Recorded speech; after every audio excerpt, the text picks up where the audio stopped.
Hi everyone. My name is Shahada, not Shahada. People tend to call me Shahada when they can't pronounce the first syllable, but it's Shahada Kareem. And I want to talk about the reason that I became public about skincare, nutrition, and fitness instead of just keeping all those things to myself, and why I started companies based on those subjects. I'm going to do that while putting on makeup, which is new to me. I've never put on makeup on camera on myself. So this will be very interesting. I'm going to start with the Vive Skin Nova, which I use every single time. I put a little on the back of my hand, one pump, and I put one pump of the Peau Radiant Fluid Foundation. My color is 060 or 060, I think it's ochre. 060, and that's also one pump, and I mix those things together. That makes my perfect base. Putting on makeup with my fingers, which is like a normal thing now. Didn't used to be. I used to use all of the beauty blenders and all of the brushes, and I even had a silicone. I don't know if you guys ever remember that. I had a silicone makeup applicator. That was a thing for a little while. And part of the reason I used to be so particular about my base, which I'm not anymore. Now I'm super easy about it, and I just kind of rub it in like skincare. It's not a big deal anymore. But part of the reason it used to be a really big deal is because I used to have really bad skin. I had very problematic, highly reactive, very troublesome skin from the age of about 13 or 14 until I was in my mid 40s, about 44 or 45. That's just a fact. And I thought that acne was something that I had to live with the rest of my life because when I first got it, I was told it was a teenage thing. Oh, you're having hormones. This is the Clé de Peau concealer. I want to say this is almond. Um, I thought it was something that I had to live with. And it was like, oh, that's just a thing. Like, you just have to live with it. And so I thought, oh, well, I'm going to outgrow it one day, right? Everything's going to be fine. I'm going to outgrow it one day, and it's going to be great. And then I did not grow it. I still had it when I was in my 40s, which was very discouraging. Now, what's wild is during that time, I started a skincare company. I started a skincare company in 2003 called Habibi Bath and Body. And the very first thing I made was an oatmeal and peppermint soap. I made that soap because my skin was so reactive, and the oatmeal and peppermint combination was the only thing that would calm it down. And then after that, I made a moisturizer and I made an essence. And even with those things, I still battled regular breakouts. I still battled cystic acne. I battled hyperpigmentation. Oh my God. The hyperpigmentation, like, I would never show the pictures in public of how bad that was, but it was really bad. It was like just black marks all over my face. So I would wear the foundation I would wear is the Dior Forever matte foundation because that covered everything. And I learned about that back when I was a makeup artist, which was back in the 90s. I learned about that while I was doing a show for Redken. I don't even know if Redken's still around anymore. But I was doing a hair show for Redken, and I had a model that had really, really, really problematic skin, and I didn't have the foundation. I was using RCMA at the time, and I didn't have the foundation for it. And one of the other makeup artists lent me her Dior Forever, and it covered like every single spot. And I was like, oh my God, like, I will be using this for myself from now on for like the rest of my life because it covered everything. It made me, super happy to have something that would cover everything. So that was like my go-to foundation for everything. I even bypassed, like, when people were really into MAC. This is the Victoria Beckham Stilo Contour, and I think this is Sandstone. Yeah, Sandstone. Um, the thing is, oh, see, this is what happens when you don't know how to draw in a camera. See, like I told y'all, this is my first pancake, and instead of doing this by touch, I'm trying to use the reflection, and it's not always accurate. Right is left is right. I don't know how y'all do this. So all you makeup girlies, all you beauty girlies, kudos, because this is hard. So I give you your props for trying to figure this out, because I'm literally trying to do this in real time, and it's gonna work however it's gonna work, and I'm gonna do the best I can. Right. So I put a little bit underneath, and then I just kind of run my thumb or my finger up underneath and up behind my ear, and it gives me a nice little contour. It's just a little cream contour, and it does really well. So As you can see, I don't have bad skin anymore. And I shouldn't say bad. I don't have reactive skin anymore. I don't like to say bad because then it puts a negative connotation on skin. And as a person who lived with hyperpigmentation and cystic acne for a really long time, I know how sensitive one can get about someone thinking that you have bad skin. So, I lived with that for just a really long time, and I just thought that that was my lot in life. And then a couple of things happened. The first thing that happened was that I got an esthetician. I highly recommend that you deal with a professional. This is the Byredo eye pencil. I highly recommend that you deal with a professional if you are at your wit's end, especially if you're like me and you understand ingredients, but you don't understand application. So that's what happened to me. I understood ingredients. I did not understand application. And that is what my esthetician, Jennifer, taught me. She was like, your skin looks really angry, like you're going to war with it. And go to war I would. I used every type of really strong mask. Like there was this one mask that was called like More Mud or something. Broke me out all to be damned. It was this Irish mud. Oh, I'll never forget that thing. It was like just a big thing of black mud, and I like found it on the internet and bought it, and it broke me out so bad. And they were like, "Oh, your skin's just purging," and I was like, "My skin's been purging my whole life. Like, I don't think that this is something that I want to purge. I don't want to purge more. I also don't do much to my eyebrows, as you can see. I just brush them through. Because gone are the days when we used to tweeze our eyebrows within an inch of its life, which is I was definitely one of those girls. And so now I barely tweeze them and I barely clip them because I want them to be sort of on the thicker side now that I'm a little older. I don't want to have super thin eyebrows because that doesn't look good on older skin. For the record, I am 51. So I tend to think in terms of like, oh, is this going to harm me long term? So anything that I do with my skin now and any other part of my body is always, am I going to pay for this later? Because I don't want to be paying for this when I'm 80, right? So I learned the how of things. I learned how to use things. I'm going to use the Lisa Eldridge Betty palette. I've never used this before. It came in the mail a couple weeks ago, and I looked at it, and I thought it was beautiful. And I stuck like a brush in it or two, but actually putting it on my face is new, so you'll be doing this with me. And I think I'm probably going to do the combo that everybody does and that she did because it was really beautiful, which is to use the lightest purple and then grade into the bronze color, because I think that looked really, really, really pretty. And I have a photo shoot in about 2 hours, and I would like to have a little pop of color in that photo shoot. I am wearing this color for the shoot, which is why I decided to wear it on camera, because then I can see in real time what this color is going to look like and how it's going to translate to my brown skin. Because to my brown skin girlies, if you know anything about pastels, you know that pastels aren't always our friend. We just kind of figure it out, right? And we hope for the best, and we hope that they're not too ashy and that they're not too rough looking when we put them on. But these colors, oh, see, I went too far on the inside. This is me not going by touch and trying to use this thing as a mirror. I know y'all have mirrors off camera. I've watched enough makeup tutorials where y'all have mirrors off camera. I just decided I wasn't going to do that because I'm doing this fast and I don't really know what I'm doing. And I'm sure over time, this will get easier and this will be better. So please just be gracious, be nice. Nice is always a thing. This is a Toyota brush. I don't remember what it is, but I have two identical brushes that I use all the time. They're absolutely identical, and I just swap them out if I'm swapping colors. That literally is it. And then I have the double-ended Toyota brush that has a lip brush on one side and an eye brush on the other side. So for the record, I used this color. I have to hold it up and show you guys. I'm not sophisticated about this yet, but I promise you I'm going to get better.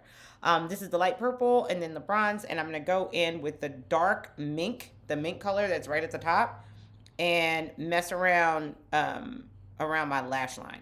Just a little tiny bit. The reason I do that is because now that I've gotten a little older, when I was younger, my eyes used to slope up, but now that gravity has kind of noticed me, they go down a little bit.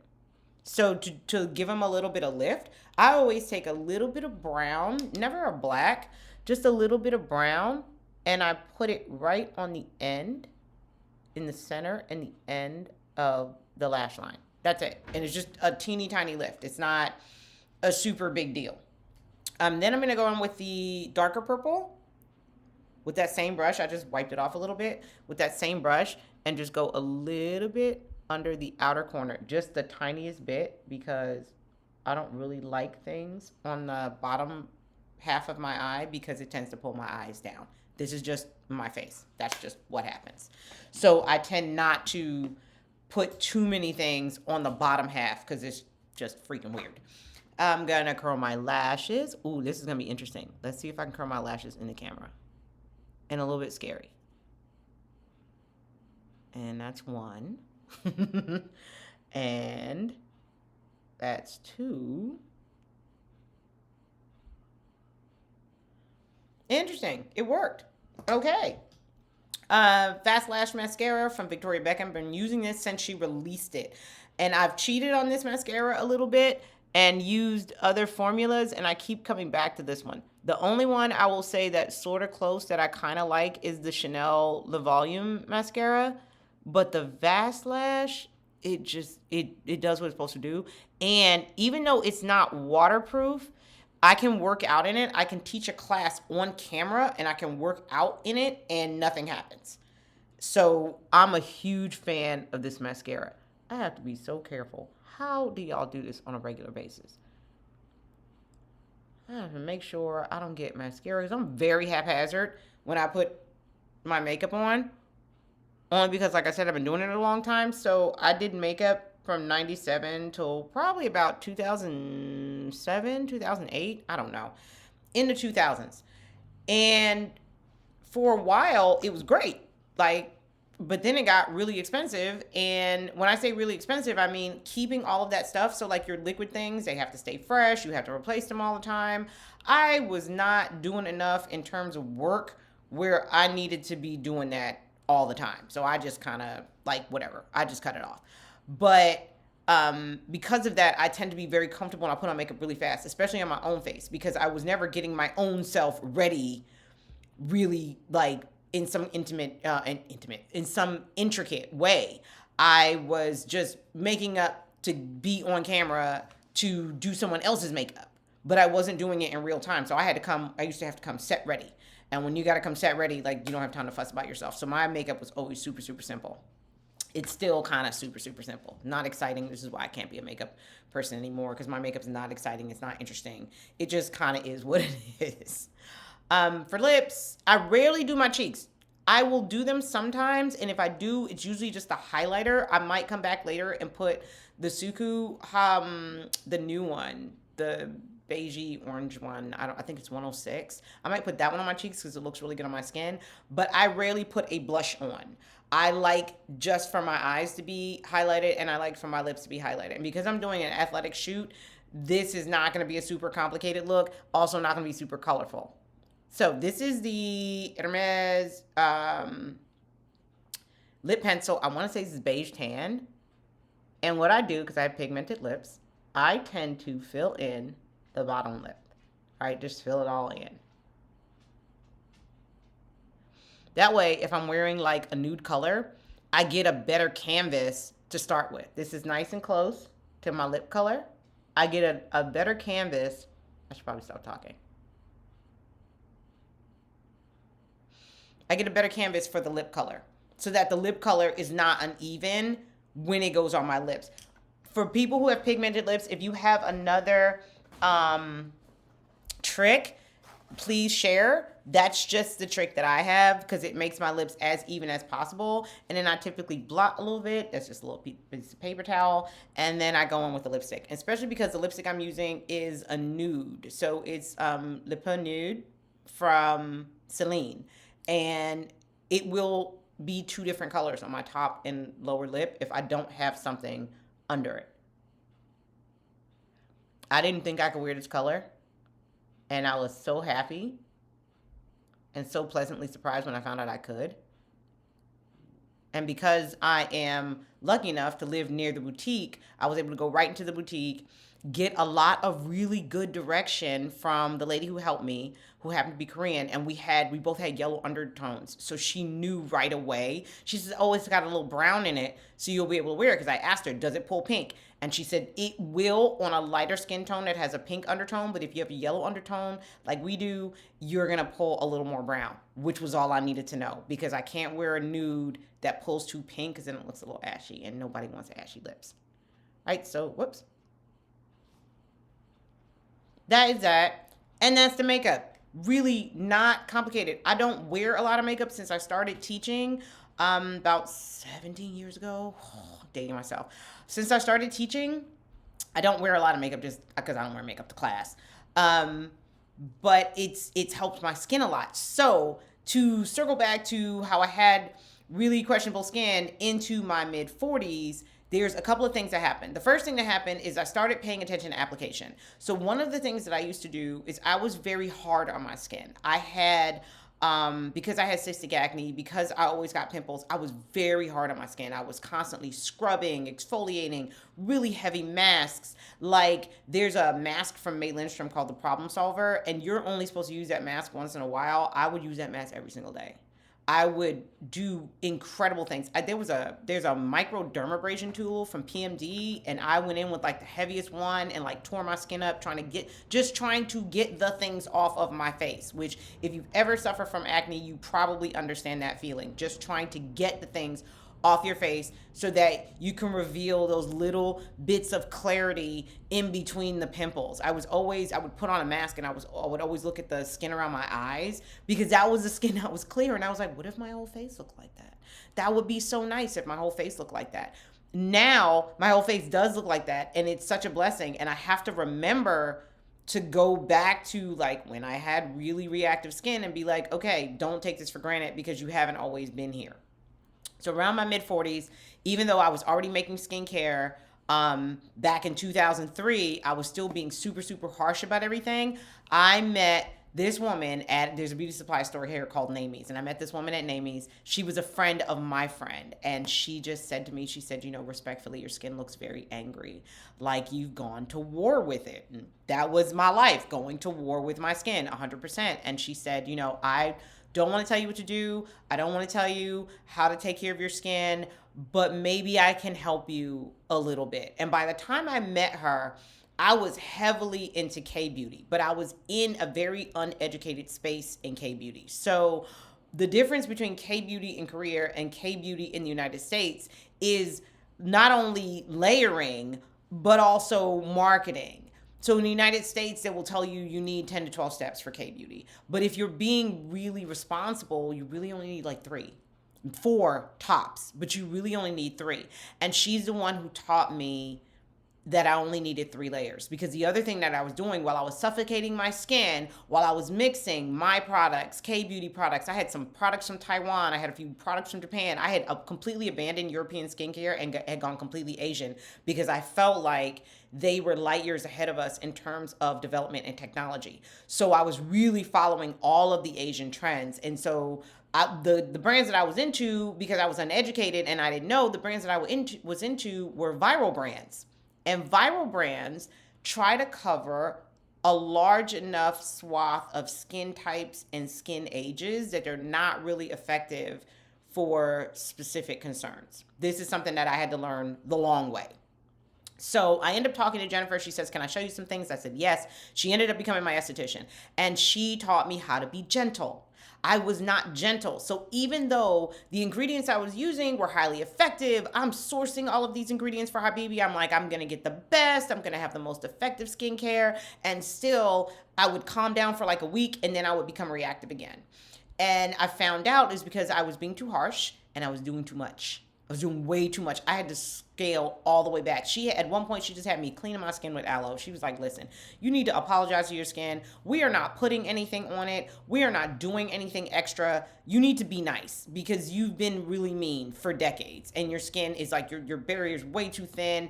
Everything's reactive. You're breaking out. Your breakouts have breakouts. Like it was just horrible. And that took her about 2 years, maybe 3, of just teaching me how to be kind, not experimenting, not running for the latest viral thing and always having to be in front of the new skincare trend, which would just make my skin more reactive. So that I learned from her.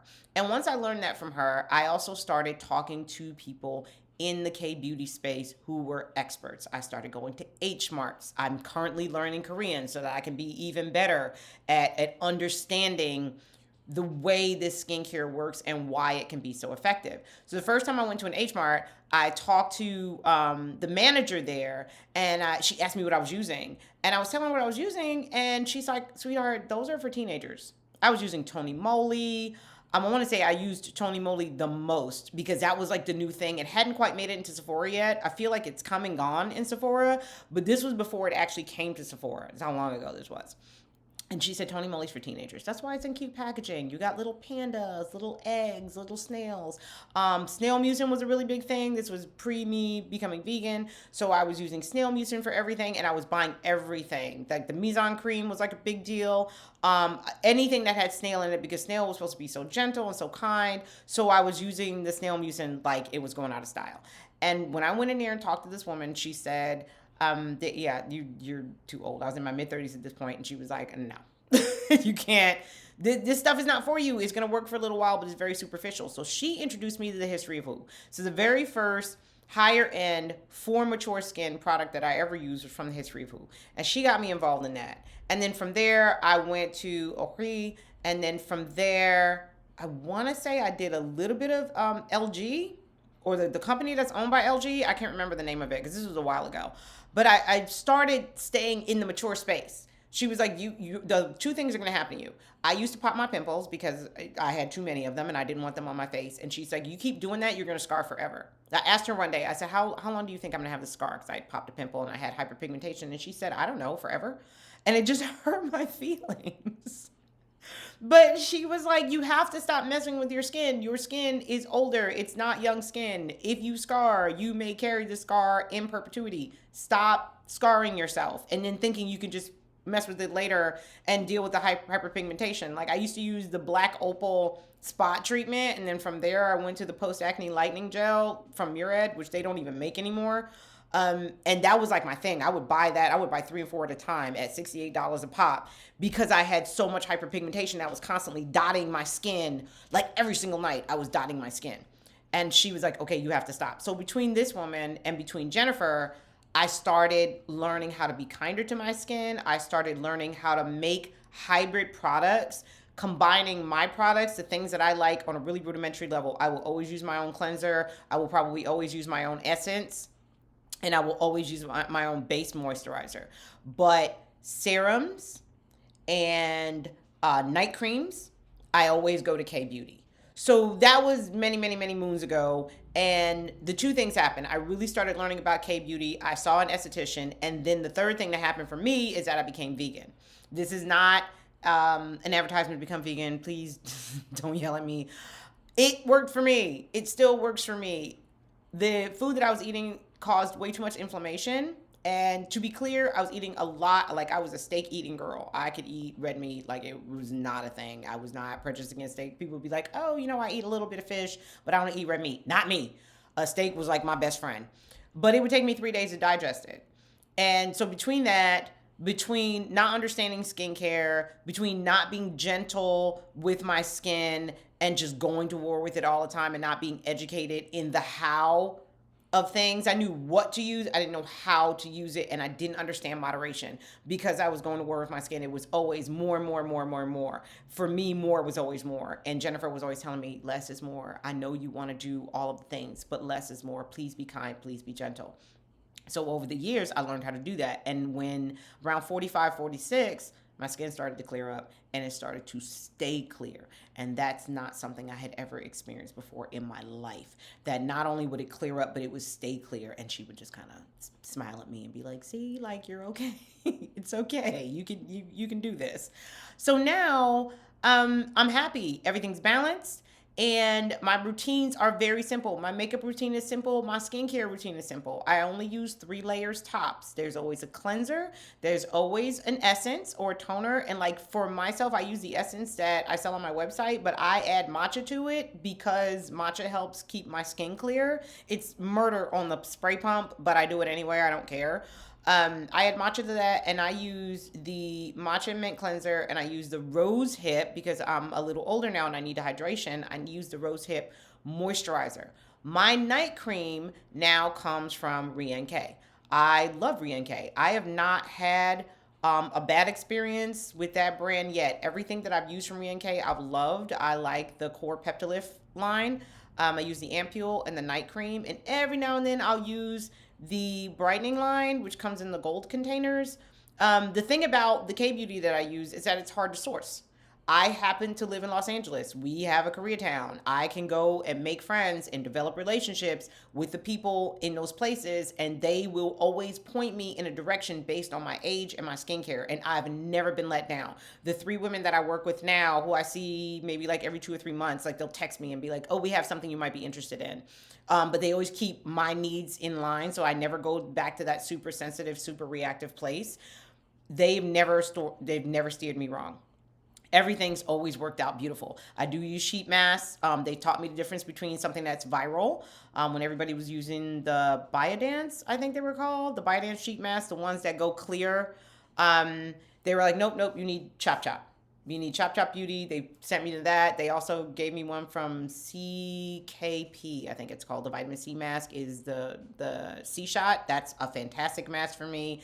And there's a mask from Dermal Prime, I think it's Dermal Prima or something like that, and I use that one. I just, I'm not super good with labels and things. I just really use what works. But all of those things, the things that I use are hard to source. So a lot of times people will ask me, like, what do you use? And I'm like, unless you live in Los Angeles or unless you have really good access to somebody who can ship it to you, you probably don't want to know what I use, because these are things that I found in the stores. I did not find them online. They're not sold on Amazon. I found them walking in and asking questions and getting to know just not only how my skin behaves over the short term, but also how my skin behaves over the long term. So I feel very comfortable talking to people about skin now. Not only do I manufacture skincare, and I'm very comfortable with the ingredients, very comfortable with the performance, I do firmly understand that there's no such thing as one size fits all skincare, and that what works for me may not work for you, and vice versa. I always just try to stay in the margins of this will work for a wider range of skin types.